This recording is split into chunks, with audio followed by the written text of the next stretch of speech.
Okay, welcome to another edition of our weekly Friday market update. It is a hot one here in the Bay Area, and I'm still wearing a suit for you guys. And we got a lot of news to cover. Let's jump right into it. So this has been a challenge that's been going on all across the country for some time now. You can see U.S. housing market is short 5.5 million homes. National Association of Realtors says lobbying organization is calling on major national commitment to build housing in the U.S. What is interesting is in a lot of areas that are higher cost, this actually issues is even worse. So take a look at some of these metros. And looking at underbuilt major U.S. metros, the Newark, Jersey City metro had an underbuilding gap of 148,000 units in the past 9 years, the largest gap in the country. That's followed only by here in the Bay Area, San Francisco, Oakland, Hayward metro, which reported a gap of 113,000 units.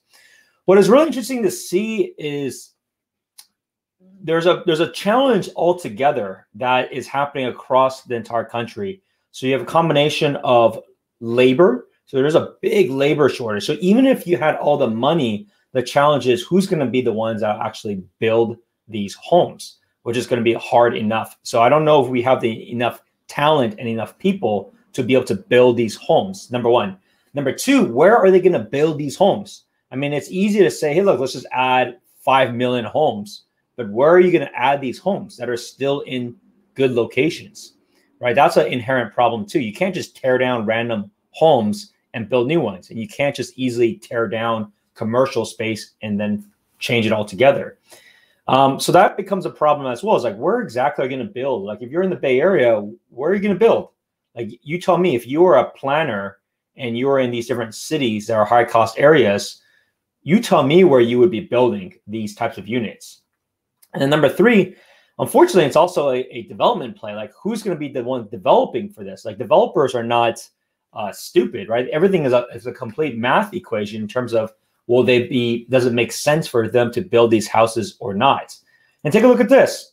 While home prices have continued to push record highs, home builder confidence falls to lowest levels since August. And this goes with a lot of things. Material prices, without a doubt. If you've done any remodeling work in the last year, you will know, like at the moment, like it is difficult to find contractors and also find even materials altogether. This is due to rising costs, due to supply chain shortages. If you look on the news, you can see just a massive backlog of like just available truck drivers, ports being closed for a long time. There's a lot of challenges altogether in terms of even building more homes if they already had the land to do so. So it's really interesting to see, right? You have on one end, you have record high prices. So you would assume home builders would love to build as fast as they can, but you also have this issue right now, which is they don't really want to build. So what does this mean? It means most likely that prices will continue to increase because there's no new supply that comes on the market. Remodeling, it makes it very difficult. So not as many people may want to go through those headaches and processes altogether. And, you know, don't be surprised if prices continue to increase. And they may be increasing pretty drastically, as you'll see momentarily. Now, some local news. San Jose real estate deals show cities' mall areas are premium sites. Property prices near Santana Row, Valley Fair double what they were just 3 years ago. Now, this is an interesting thing that's been evolving. On one end, you have malls that are, let's say, B or C grade malls. So I know a lot of those malls have been closing altogether because there's not a lot of people that want to go to them. However, you have these very fancy high-end malls like a Santana Row, Valley Fair, Stanford Shopping that are doing very well, especially Valley Fair. I mean, if you haven't been there, I'm sure you probably might even want to go this weekend, given how hot it is. You probably want to stay in the AC, hide in the AC, but it is very busy there. It is fully packed. There's a ton of renovation happening all throughout. A lot of stores are getting upgraded. A lot of new stores are coming around the corner. So it's really interesting to see that the malls, the high-end malls have done phenomenal, and they're doing better than ever. And so what does that mean? There's a lot of developments happening all around Valley Fair. It could be commercial deals, as you can see here, but don't be surprised. There's going to be a good amount of residential activity too that'll be constructed nearby. Now, most of them will probably be condos, if not maybe multifamily units for that kind of lifestyle to be at Santana Row. So it's a very, very popular spot, and they're doing very, very well. What else is going on? We got a few housing news. So new housing tower to sprout a block from downtown San Jose, Google Village. More than 250 homes eyed for 29-story residential high-rise. So when it comes to downtown San Jose, and especially with Google Village around the corner, you're going to see a lot more of this activity, a lot more bullishness. Now, this is an example as to how do these projects happen. These projects happen for several reasons. One, are there any sort of catalyst that can support or increase the amount of people that might be interested in a particular area? Well, if you know Google Village is around the corner, and that's going to take a couple of years, then a lot of developers will start making their moves as to building space, especially if you're going to have a lot of well-paid engineers that'll be either relocating there or just being hiring and expanding there. So that's number one. Number two, I believe, and don't be surprised, that because the mayor of San Jose is very bullish on building housing, there might be some kind of deals or some sort of benefits for them to build, not just near the transit stops, but also near in downtown San Jose. So don't be surprised that you'll see a lot more of these developments happening as the years come around. That's my bet. You can even, another example, if you haven't seen, take a look at 188 West St. James. That's been built for some time. There's been some delays, but it's been built and we'll be moving in, I believe, sometime this year. And even for those, a good amount have sold out. They were, I think, stagnant and delayed for some time, but even now they still have, I think, maybe 30% plus sold out.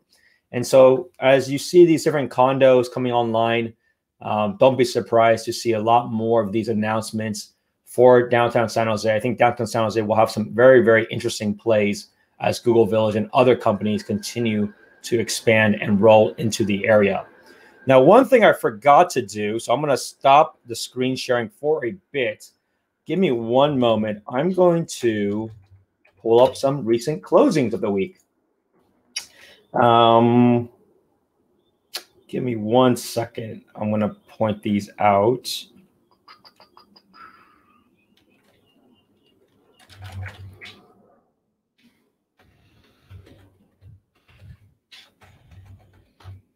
We had 3 closings this week, so congrats to them. Okay, let's go back into it. So we got 3 that has closed this week. Let's go take a look. So this was my listing. It finally closed. I mean, there was a good amount of delays, and this is why it's so important as a buyer's agent to be on top of things. I mean, they were, pretty fortunate that I was able to really talk to my clients in terms of like delays. It does happen, but at the same time, they should have done a lot of things, hopefully cleaner, and these are lessons learned. But at the end of the day, we got it closed. We sold it for $2.45 million. This is a gated community in Los Gatos, beautiful home. This particular set of clients got referred to me from a wonderful realtor out in Austin. Thank you very much for the referral. And they're moving they're moving themselves. They're already in Austin, quite frankly, but they're moving closer to all of their family, which has been in Austin for some time. But congrats to them. This was a wild one. I mean, we had a lot of traffic, had a lot of people come in. This is an all-time record in that community. I think it's maybe 25% higher than what others have sold for in the last 2 years. So they were able to do a great cash out. It was not easy in escrow. I mean, the buyer, had a really too good to be true loan, and it fell through. Fortunately, they had a backup one at the same time, but delayed things. So just be very careful, because your earnest money is on the line for these kind of situations. And so it got kind of dicey at the end, but at the end of the day, we closed it, moved on. They got a huge check. I think they bought this, 10 plus years ago. So that's a couple $1 million check, just like that. So congrats to them. Another client moved into this home in Anchorage Lane in Hayward. Thank you so much for the referral, a local referral. I appreciate it a lot. So yeah, they're first-time buyers got into this property. It was competitive. I think this one had maybe 6 or 7 offers, but it's a fantastic home. It's basically a single-family detached home, and it's a great area. I mean, people may think of all of Hayward as, not being safe or just quote unquote, they may think it's ghetto, but I think people need to open up and just understand, like, a lot of the new areas are quite nice. Because think about this, if you're able to afford a home in the nicer areas or just newer construction, you have to have a specific amount of income, right, to be able to do that. And so those areas naturally will have wonderful buyers, well-qualified buyers, quite frankly, at the same time.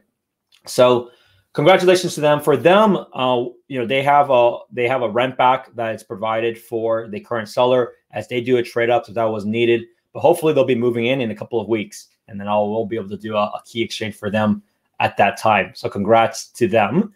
And then last but not least, this one closed yesterday. We did a little surprise because our parents were in town. This was a competitive one. This one had 7+ offers. We beat out, there's really about 3 offers that were very close to us of our bid. I mean, really like almost tied. We won it based off of our strength of the financials, but also with me as the agent. We basically barely edged out a win. We even beat out an all-cash offer for this. So at the end of the day, everything is very doable. This, as you can see, closed yesterday. Amazing house, huge house. This does not count the basement space, which there's another probably a couple hundred square feet in the basement, which is pretty rare in the Bay Area. So the extra space.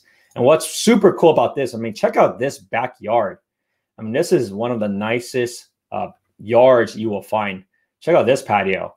I'm saying I want to get invited whenever you guys have some events. There's a built-in kind of gas fireplace. Amazing for entertainment. Beautiful spot. Beautiful, beautiful place. I mean, look at this. Absolutely gorgeous.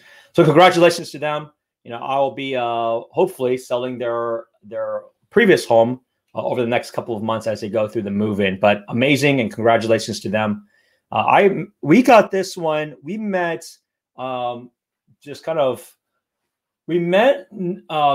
through online, and after one weekend of touring, they decided, hey, look, this is a good house. Let's make a bid. And after our first try, we got in. So pretty amazing. Some people have very long stories of the grind, but we beat out 7 offers. It was competitive, but now they're going to be super happy and super thrilled. So congrats to them. Okay, so that kind of goes over the second part of my usual show, which is going over some client success stories that closed for that given week. Share with you some of the backstory so you can see for yourself of how people find me and the experience that they have. Now let's talk about the market data itself. This is what's going to be really interesting to see, because these numbers are absolutely stellar. We'll start with San Mateo County. San Mateo County, take a look at the new number of listings, 212, plenty of new listings, plenty of opportunity that is available. Contingent pending, 172. So still a good absorption rate, but the challenge is, take a look at this, right? Single family homes in San Mateo County. We are already more than halfway through the month. And if you compare from the last week's chart with this week's, I mean, take a look at these numbers. It's still at a staggering amount. I mean, this is incredible. When we look back at it, this had been, if anybody listened to me, literal realtor me that knew, what was actually happening. If anyone bought this last year, I mean, look at this. Look how much they have gained. They have gained from just any time, even from last year. Let's say you're comparing January, December. That's a what? $700,000 gain. That's a 50% increase. The math is right. 50% increase. And if you bought in January, in 6 months, let's say you pulled it back last year, a year, 50%. 50% in San Mateo County. Absolutely incredible. And you thought everybody was leaving to Texas. People are just moving to San Mateo County, apparently. And that's been the trend throughout. So it's been incredible to see. Very difficult for buyers, amazing for sellers.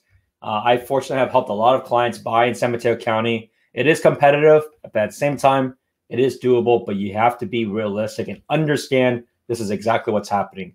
Even for condos and townhomes, they have increased since the lows of December, January, but relative speaking, they're still just a little bit higher than it was same time last year.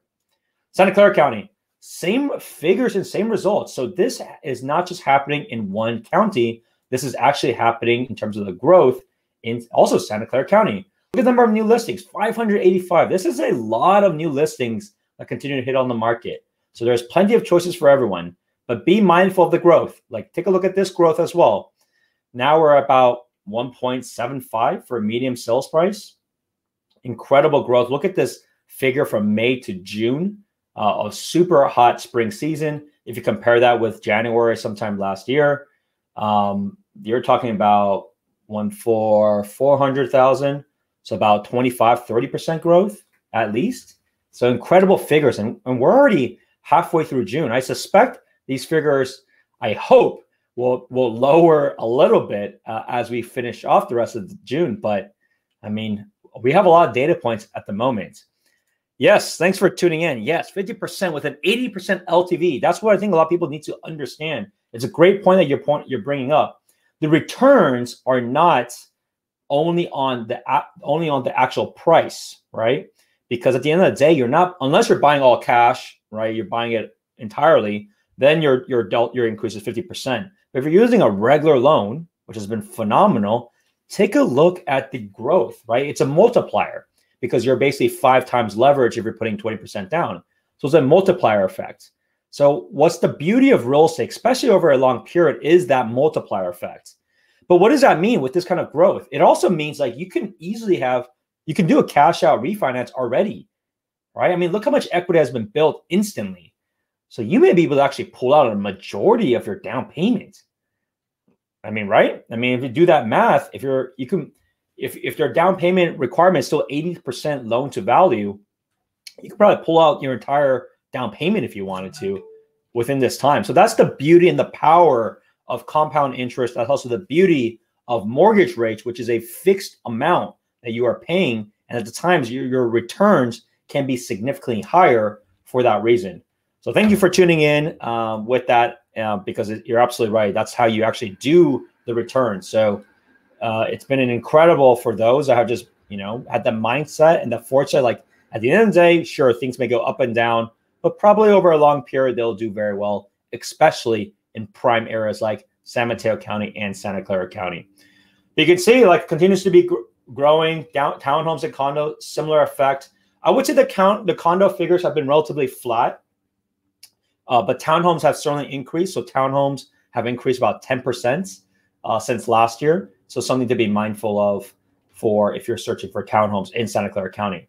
Alameda County has had a great growth as well. Nothing as, at least from a May to June figure, nothing as much of a jump as San Mateo County and Santa Clara County, but they've had a phenomenal run up as well. I suspect that this figure will probably, I think it'll probably slow down because as the months goes on, traffic will continue to be more and more of a factor, which it isn't right now for most that live in Alameda County. However, I don't suspect it will decline. There's a big difference of slowing down of growth versus declining. I still think it's going to continue to increase. There's still plenty of people moving back to the Bay Area, and that will help with further growth. And condos, townhomes, similar story, has been just kind of climbing throughout. And let's wrap things up with San Francisco. So San Francisco, let's talk about single family first. San Francisco single family has been doing very, very well. I mean, you can take a look at single family now. Median price is $2 million in San Francisco for single family. So it's one of the strongest, as you can see, evidently. This has also grown by 500,000, maybe 450,000 over the last year or so, which if you do the math there, that's about 30% increase, 30% increase in 1 year. Phenomenal, phenomenal. Look at condos and townhomes, been relatively flat. Not too many townhomes in San Francisco, but condos-wise, been relatively flat. It's been increasing, though, so be mindful that it is picking up kind of month over month. So don't be surprised as you see continued growth, especially there is more people than ever that are returning back to the city without a doubt. And especially this weekend, if you do visit San Francisco, given it's so hot in the rest of the Bay Area, do not be surprised that it will be very, very busy there. I mean, I try to book a reservation at House of Prime Rib, and the earliest reservation I can do right now is like February. Crazy, absolutely crazy. I mean, that's 8 months out just to get a dinner. So it's been absolutely amazing to see. I got some announcement. I am going to Texas next week. So my team will be visiting Austin. We'll be there from Monday through Thursday. So if there's anyone that you know I should be meeting up with there, please do an intro. Love to connect with them. I'll be there for our team meeting. It's kind of central for all of us. And it'll be a lot of fun. And hopefully we'll escape a little bit of the heat here, but we'll have much more of the heat out in Austin. Well, I hope you enjoyed this show. If you have any questions or you need help buying, selling, or investing in the Bay Area, you know who to reach out to. My contact details are below. Hope you enjoyed the show. I'll see you at the next one. Bye now.